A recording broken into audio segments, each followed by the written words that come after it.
Yes, Hickok 45, your internet shooting companion, coming to you from the beautiful hills, the brass-laden hills of Tennessee. Yes, the home of Davy Crockett and Alvin York. Can never forget. They would appreciate these big pieces of brass, wouldn't they? I think both of them would. Even though Davy didn't know much about brass cases, right? Little after his time. So maybe there were some early copper case. I don't think so. Not that he ever probably saw. So, yep, 45 Colt. Yeah, I bet you thought it was a 44. Those who've been around have seen it. You know what it is. Look at that barrel. Look at the contour. Shoots big bullets. Yep, 45 Colt. The mountain gun. The mountain gun. I was in the mood to get it out today. But really was. Have seen it, have fondled it a little bit, and have not fired it in a good while. And been firing a lot of semi-automatics and like ARs, the LC carbine, a lot, 10 millimeter. We did videos on all that stuff. The new M&P 15 Sport 3. You'll be seeing that in video, and I might bring it out next week if I still have it in my possession, which I probably will next week. And I was going to shoot it today, actually, bring it out. I don't know. I'm in the mood to shoot a good old revolver of some kind. And this is nice. This is sweet. Yeah, it really is. And yeah, I have a bunch of guns in, of course. Got to ship a bunch back. And speaking of that, appreciate the support of Bud's Gun Shop. Yep, great supporter. Been for a long time. The Silencer Central Company, another wonderful outfit. You've seen the Banish line here lots of times. And then the Sonoran Desert Institute. You can learn a lot about firearms technology and drone technology and get on the road to becoming a gunsmith. It's great. And let me go ahead and thank Alabama Holster. Got one of theirs in my pocket, got a phone holster on, and you know they've got all kinds of good little Kydex holsters. They click in and they stay in. It's just really nice, very, very thin. I like them. Yeah. You know, talent grips, Ballistol, gun fun targets. It makes our targets. Just everybody, we appreciate them all. We're really fortunate. And you know, I was thinking yesterday, everybody that we work with and that helps us out, you know, they just are who they are. Yeah, up front with what they do and what they have to offer, and there's no big mysteries. You know, if somebody's upset with one of them or something, you know, or obviously nobody's perfect. You might make a mistake. Even I've made a few probably in my life, right? But yeah, there's no big mystery about what you get and all that kind of thing. So we're real fortunate to everybody that helps us out. What was I gonna? There's something else really important. Well, nothing important that I'm probably going to say, but I'm glad you came out to hear me say all these unimportant things and to shoot this. Now this is important. Yeah, a Smith & Wesson mountain gun, 45 Colt. It's very important. Maybe only because it's so cool. Okay? In the great scheme of things, the universe, maybe it's not all that significant. But if you enjoy shooting and firearms technology and all that, big bore, handguns, it's important to know about it. It might be important to own or to shoot, at least to fire the thing. So I like it, and I really, it's just an extra cool revolver. I've never been able to maybe put my finger on exactly what it was. I told you that when I bought this thing, it hadn't been all that long ago, months, that I've looked at them. I've come close on them, the mountain guns, several times. And 44, probably in 44 maybe most often, and in 45, they make it, what did they make it? 41, I saw a 41 Magnum like this, I think it was blue, at a gun show somewhere not all that long ago. And what else do they do? They don't, you know, I mean, it looks like a Model 27 357 with that contoured barrel, but I don't make I mean, a gun like this in 357 Magnum, is what I'm trying to say, would just be a Model 27, right? Contoured barrel, you know, not as much weight and all that kind of thing. So I don't think they'd make a mountain gun in 357, at least that they call it that, right? So it's kind of a, I guess the main thing was a big bore gun that's usually a little heavier, you know, the big end frames with the heavy barrel and all that, and just whittled it down a little bit to make it a little bit lighter. And it's that contoured barrel, I guess, that just really makes it extra cool. Same thing that does make a Model 27 Smith or 28 cool. 44 Specials, same thing. That contoured barrel is just so neat. And you notice the end of the barrel, the muzzle, otherwise known as, is not very thick, right? Makes it lighter. And I knew when I was a dumb little kid, or I was a dumb younger, more ignorant old firearms person, I don't know how old that would have been, my teens, early 20s or something, I would see a pistol that was powerful, maybe even rifle, but a handgun that I knew was a big, powerful round. And I see a barrel that wasn't very thick like that, the muzzle, and it always struck me, wow, that thing is fragile. How's it handle 44 Magnum or 45 Colt or whatever it might be, 38 Special, 357 Magnum, I don't know, if it didn't have a lot of thickness at the end of that barrel. And I later learned that's not necessarily, as long as you have the material, the metal where it needs to be in the cylinder, and then the forcing cone, the barrel and everything, that's where all that, mainly the pressure is. As that thing gets to going on through the barrel, then that's not quite as critical, that it gets, you know, thinner, does it? And it can be kind of like a pipe out there. So no charge for that information. Yeah, if you're new to shooting and you always wondered about that, I don't even know if I was telling you the truth, but that's kind of what I have figured out through the years. Well, look at the 44 Magnum like that, mountain gun, you know. Obviously in a 45 Colt, you don't have as much pressure, so it wouldn't be a biggest deal. So what else do you, I'm gonna shoot it again. I was shooting, what was I firing? Some Fiocchi. Range Dynamics there, this first one. I think I'll fire some Steinel here in my next go round. Those are 255 grain bullets. Gosh, I got some left in there. Fire some of these. All right, these are coated a little bit. And oh yeah, well, I'm loading this thing up. Don't forget, we're getting close here. Vote, yeah. I think I talked about, was that in a Sunday video, I guess, about how I'd heard someone talking about how so many gun owners don't vote. Really small percentage, you know. And this, I mean, I know a lot of people don't vote, but it was much worse than I realized. So get out and vote. I mean, it's easy to, someone said, I don't vote because their votes aren't even counted or something. I saw a comment on one of our videos like that, or probably on a Talks video or something, or Sunday video. And, you know, there's lots of reasons to be negative about it and fatalistic about it and all that. But you know, even if there are shenanigans or something being pulled at some point or sometimes, and if they can get by with it or whatever, you know, for sure, if you don't vote, your vote won't get counted. That's one way to guarantee 100% you have no say, you know, in who's elected, right?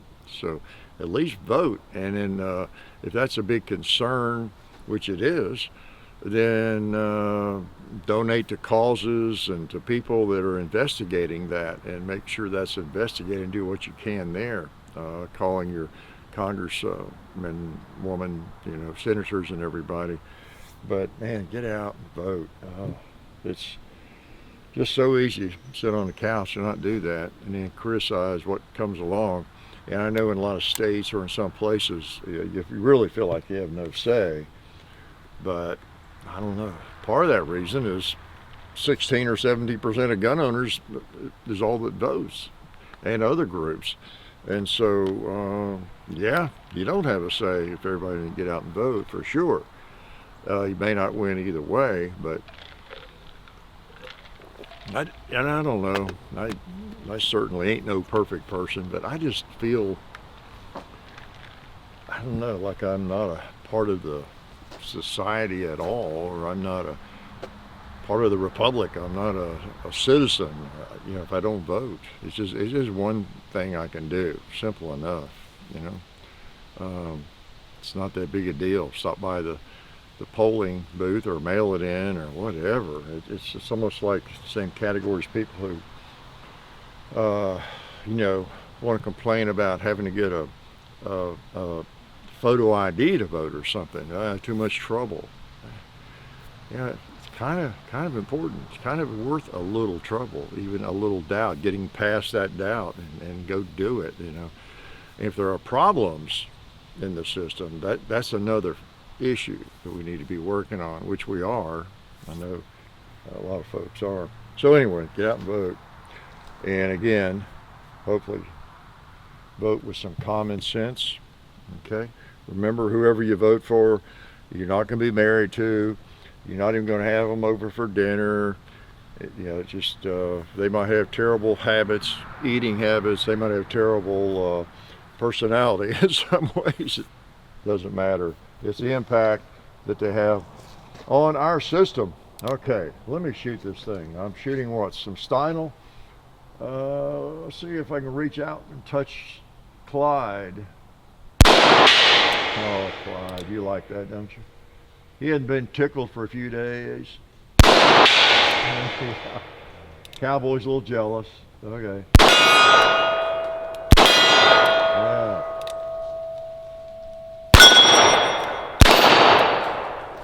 They get used to being tickled with lead every so often, and they get a little jealous of each other. I do think they both want some of that pleasant round to shoot. 45 Colt. In some ways, it's I don't know, maybe a compromise. It's kind of the best of both worlds for me, because I've always liked big bullets. It's just fun. This one is a Underwood, and I'll shoot some of that too. It's just cool firing big rounds. It just is, and especially if they don't just hurt you when you fire them.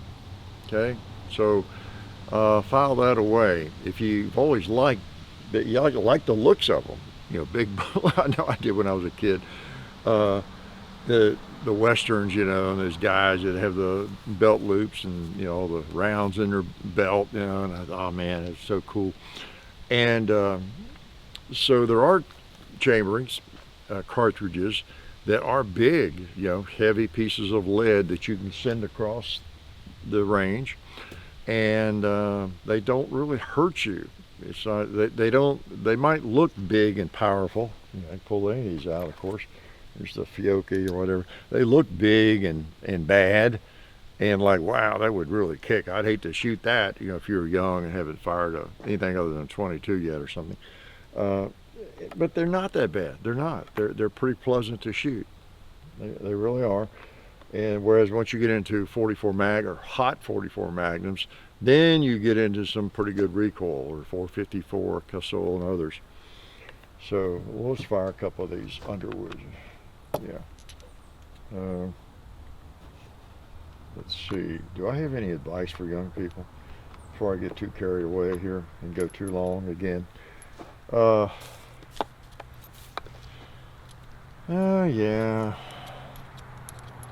I've noticed, I guess it was on the Hickok 45 Talks video, where I was talking about being broke and things like that. Some people don't like to hear anybody in my age bracket to give advice about economics, because they just think that things are so much easier for me than they are someone who's 40 or 30, and I don't know, maybe it was a better time. But I might do another talks on that to some extent. But I see people that are really defeated, and just on whatever topic they're discussing, but they can't get ahead, and the economy's bad. And they really seem and sound defeated, and and I know what that leads to: not saving any money, and even trying to get ahead because you think there's just no way out of it. My rent's this, and my car payment, and all this, and I never have enough money at the end of the month, and all that kind of thing. So it's real easy to be defeated in your mind about that. But the thing is, it doesn't matter how the economy is going, how bad it is right now, or all those things. Because I have been hearing that line since I was 10 from my mother or other people or a teacher or whoever, news people. Well, boy, in today's economy, it's hard to get ahead. Or in today's economy, that's bad. I mean, that is the standard line. It doesn't matter when it is. Now, granted, sometimes they're worse than others, but that's always the case. That's always the case. With things as expensive as they are today, how many thousands, tens of thousands, millions of people have uttered that line in 1915, 1925, 1935, 45, 1960, 1980, 2010. That's the standard perception, period. It just is. Why?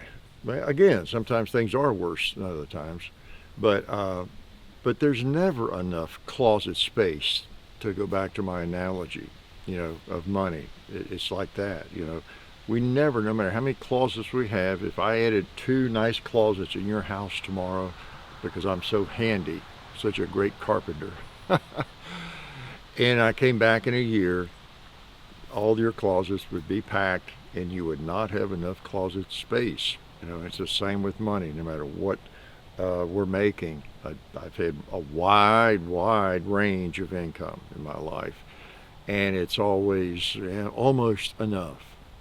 I almost have enough to do things I want to do.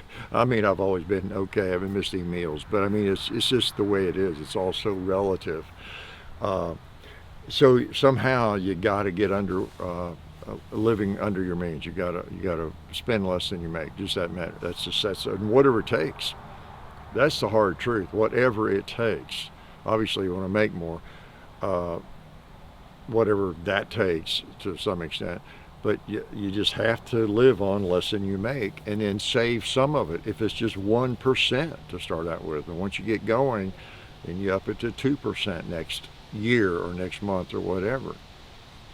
And then, I don't know about before you know it, but it'll be a lot sooner than you thought. You'll actually have a little bit saved and accumulate. The old Ramsey approach. Got to get that emergency fund so that you're not always broke. Car breaks down. Oh, there goes all the money. Well, you got to get that emergency fund, because that's not really an emergency. Cars are going to break down. All that usual philosophy. But you gotta get ahead a little bit, whatever that takes, because nobody's coming to rescue you or me or anybody, right? And just think long term. Think long term. And that's one thing a lot of people are doing too. They get defeated about how terrible the economy is. I might as well spend it now. That old you only live once kind of thing. I'm just going to do it now. I'm like, why crazy save money for when I'm older? They won't want to do anything. Well, as I've told you before, you don't really change as much as you think you do. I do basically all the stuff I've ever done, and I still want to do all the same stuff I've ever done for the most part, and the things that take money or the things that don't, whatever. And so just look out into the future and think about how you're going to be living at 50 or at 60 or at 70 or 80 if you don't save. And it's simple enough to run the calculation, how much you need to save in order to have a certain amount and level, all that kind of thing. So just work on it. It's not easy. Life ain't easy, that's for sure. And it can be really hard. Just to show you that, I'm going to shoot 6 more big bullets from Underwood. Oh, I already had them in there, didn't I? I already loaded it. All right, let's close it up and send them down range. All right. Wow, did you see that first shot over there? I don't know if you could tell how accurate that is. Right in the middle at this range. That's just amazing. Amazing.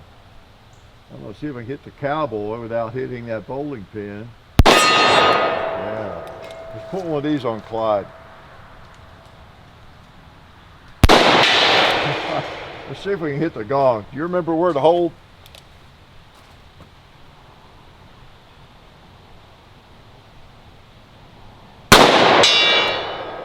No. Thought I heard it. Not sure.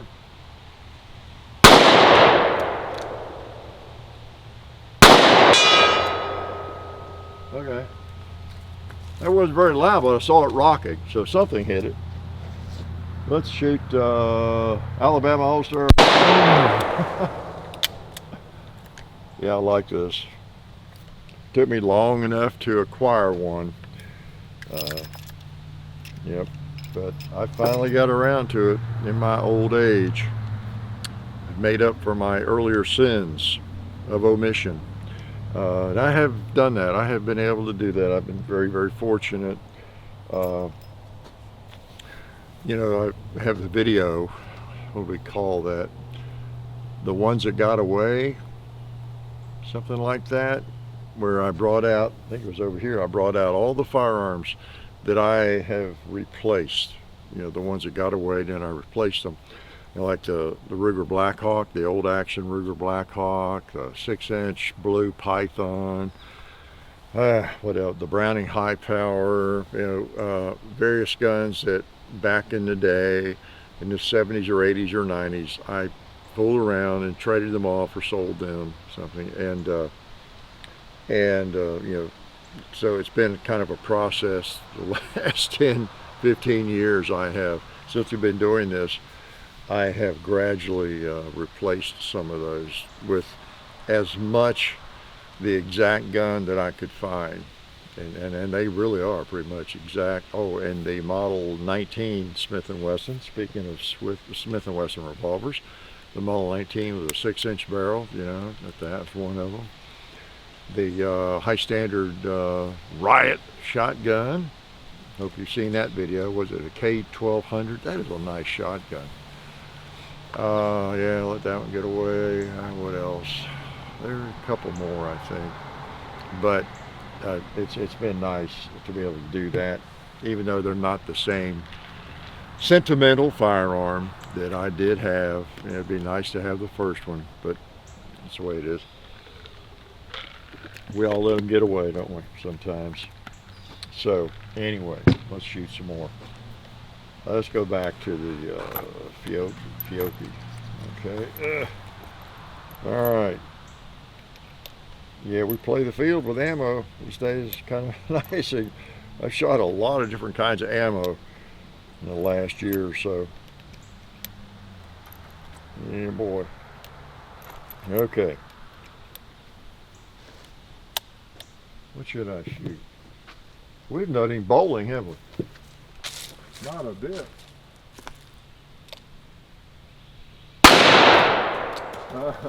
Two with one shot.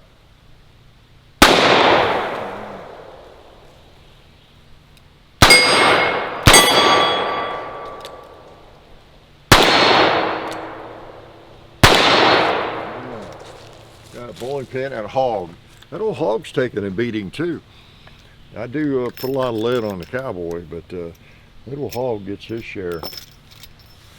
That's a nice thing about AR-500 steel. It stands up to that beating, that pounding without too much trouble. Well, is there anything else y'all want to know about? Just always remember, don't try this at home. I'm what you call a professional. Yep. Can't forget Paul Harrell. I see comments about him all the time. You know, I don't think anybody that's watched his videos is going to forget him, right? He's such a unique character for sure. It's too bad we don't have a pill to give people that especially the ones we like. So they just live forever, outlive all of us, right? But the way it goes, ain't it? Yeah, it's too bad. Really too bad. I'm not sure I know how old Paul was. Wasn't he about 60? Something like that, maybe? It's hard to tell. Some people, it's hard to tell for me. I'm not very good. I never have been good at telling age. My gosh, I mean, almost embarrassingly for some reason. I mean, I can tell if somebody's, over 50 probably if they can barely walk and they're on a walker and they look like they're 99. But I'm kind of the way with young people too. I just, wow. I'm not sure why. You'd think I'd be better. Now, I'm pretty good with, because I spent so much time teaching, I'm pretty good with teenagers, say age, I don't know, like 10 up through 15 or 16 or something like that, high school. I'm pretty good at that. I can tell you a middle schooler ain't trouble. I can pick a 7th grader most of the time because I spent so much time with them. And, but I tell you, everybody seems so young now for one thing, but I mean, somebody could be 32 and and they're really 20, or they could be 22, or they could be 32 and I think they're 22 or whatever, So I'm very bad at guessing age. And again, even as people get older, I don't know why. I think all of us, as you know already, some of you, or you will know, you move through those ages so fast. It happens so much faster than you realize until it happens. And, that's what everybody says. But when you're 20 and you're 23, you don't think anything about it. Yeah, right. Yeah, I know. Everybody says it goes fast. Well, it's been going really slow for me. So they can't relate to it. If you're 22 or something, you can't relate at all. Because a year seems like such a long time. But when you get up to 40, 50, 60, 70, years, they just literally click by. And you forget that you are 60 or 70 years old. You really do. I mean, you know it, but you definitely don't think of yourself as an old person. I mean, really. The old joke is about how, I went to my high school reunion or something or whatever. I go through Facebook and see these people I went to high school with. I don't know who they are. I don't know who all these old people are. You don't think of yourself as being an older person because it happens so quick. I liken it to an episode in Twilight Zone or something. I don't know if there was one like that, but it almost is like at times a Twilight Zone episode where there might have been one like this. I can't think of it. I don't guess, but where maybe there's some drink that if you drink it, and some people drink it by accident or whatever, it causes you to age really very, very rapidly. Like every day you wake up, you're 10 years older or something like that. So just in a span of about a week, your entire lifetime passes, and you can't stop it, and you look in the mirror and and it's almost like that.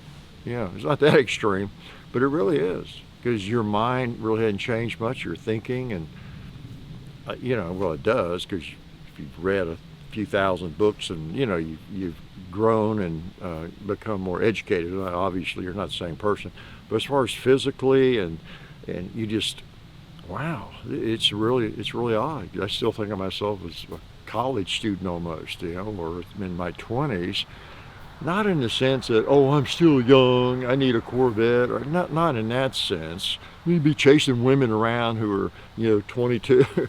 It's not that. It's you turn around and you're like 20 or 30 years older, but you feel kind of the same and kind of think the same, and so it really does happen fast, very, very, very, very fast.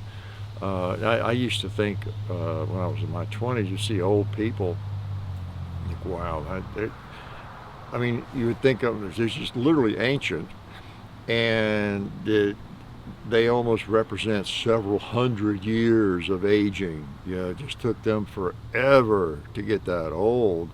There's no way. They're like on a different planet from me.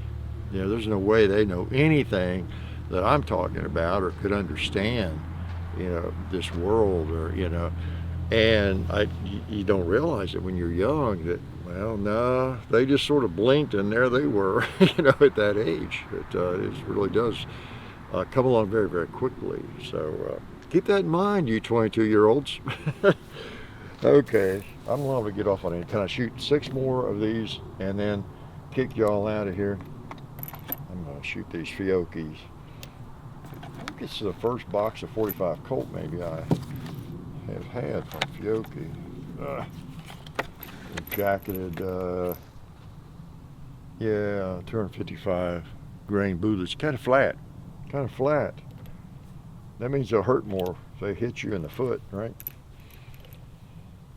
All right, Smith & Wesson. Is it sacrilegious to have a double action revolver in 45 Colt? Seems like it ought to be a Colt single action army, right? But these are nice too. I've got 2 of them, right? That Model 25-5 and then this. And I have several of the new service revolvers, Colt. You know, they're a lot like this, big old guns. And, you know, double action revolvers in 45 Colt. So, yeah. When a cartridge is a good cartridge, it just appears in a lot of formats, doesn't it? All right. My last 6, then I'll cry. What else? Yeah, there he is.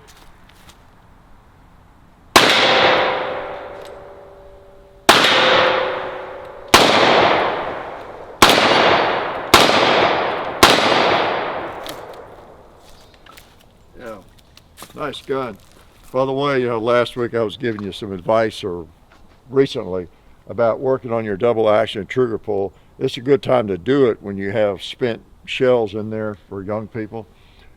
If you're not used to shooting double action with the revolver, you know, boom, because you're less likely to damage the firing pin, all that kind of thing.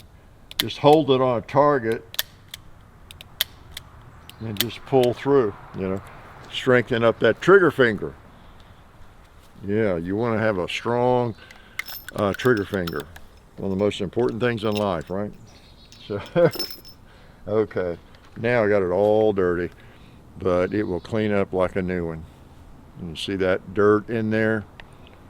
Yep, do what I usually do. I spray it down, like I said, before I leave over here, and let it be soaking while I'm cleaning up. And then I usually put it in the sock, back in the sock. I don't necessarily want the sock soaked with all this dirt and stuff, but I'll wrap it up in a paper towel sometimes if I get it all soaked in like I'm doing right now. And then I will, then I might put it in the sock. Mainly I don't want to scratch it unduly. It's okay if they get a few scratches on them, but I plan to hang on to it. All right, so I got paper towels in the 4-wheeler.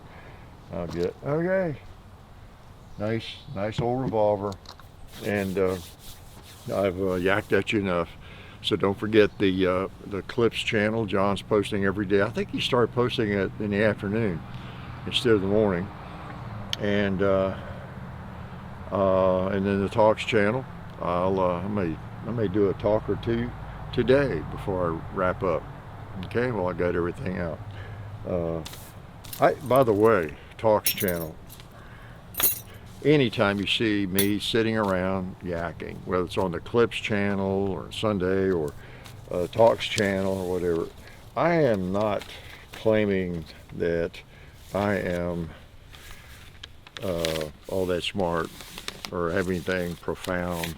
I just, from years ago, I sit around and talk at you. Some people would kind of like it, and you know, and so I want me to keep doing it, so I do it.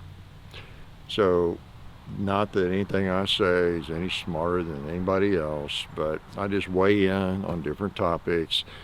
Not trying to be controversial, but some of the topics that are recommended I talk about, they end up being a little bit controversial. Like I weigh in on red dots, you know, and you know me, I'm not in a crazy, adamant position on things like that usually. I mean, I don't like, I prefer not to have a red dot on my handgun, my carry gun.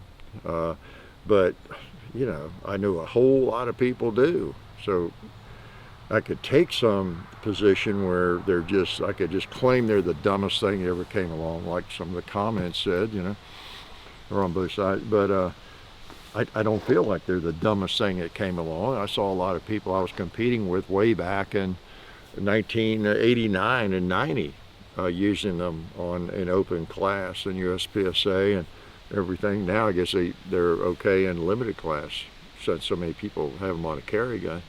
That would make sense, I guess, right?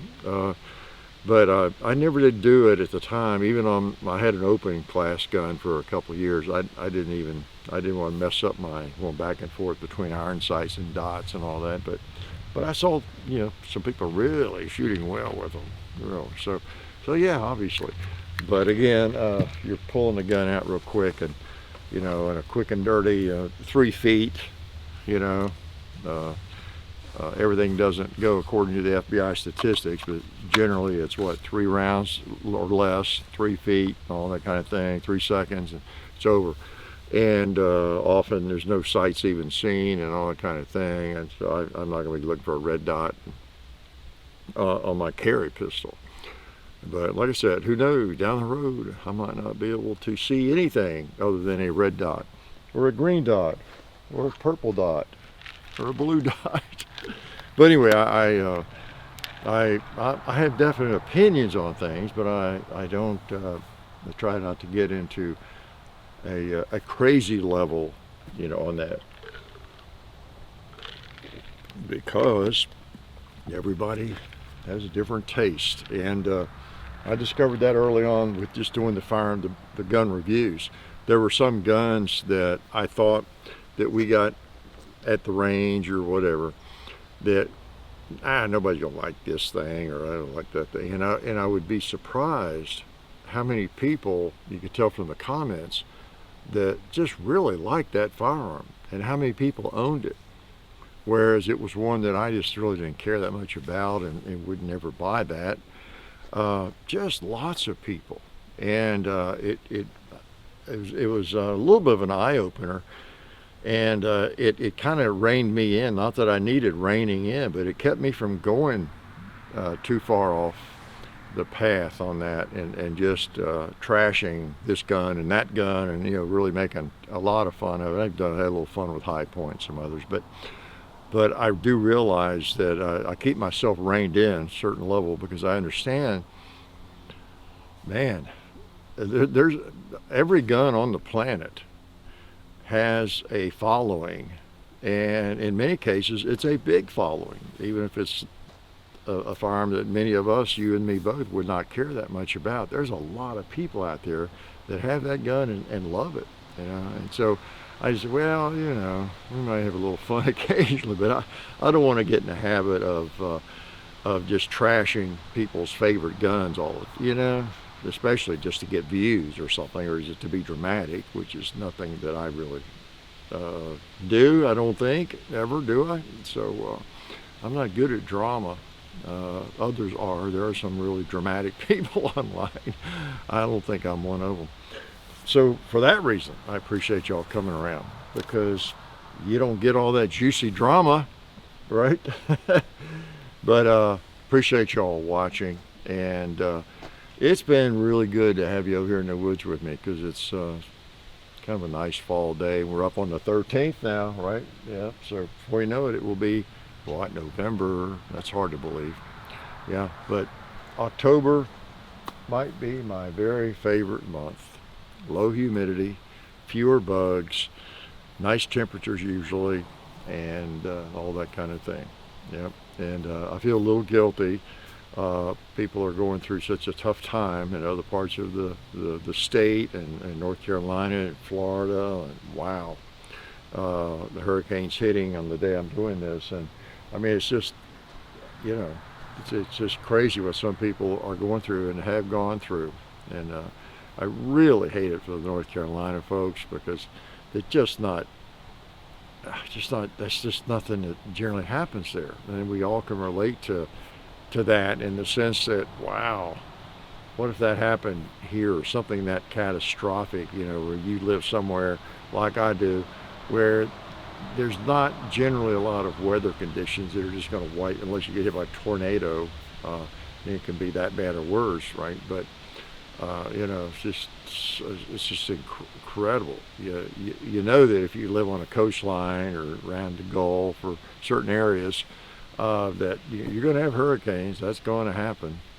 So you try to build accordingly, and have proper insurance, because it's coming. It's not a matter of if, it's just when. It's going to happen. But when you're living in the mountains in western North Carolina, like, what?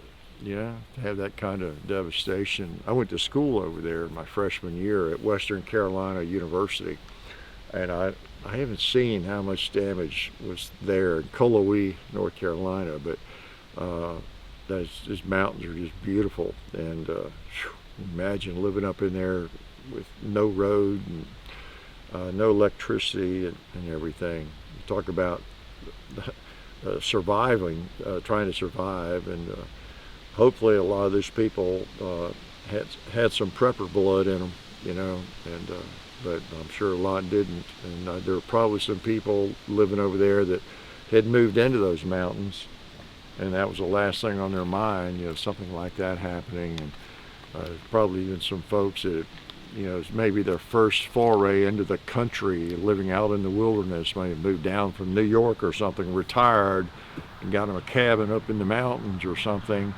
and totally dependent on electricity and all that. And what a shock it must have been, for the shock for everybody. So, gone long again. I'll let you go. Good to talk to you, and I'm glad you came out today. Life is good.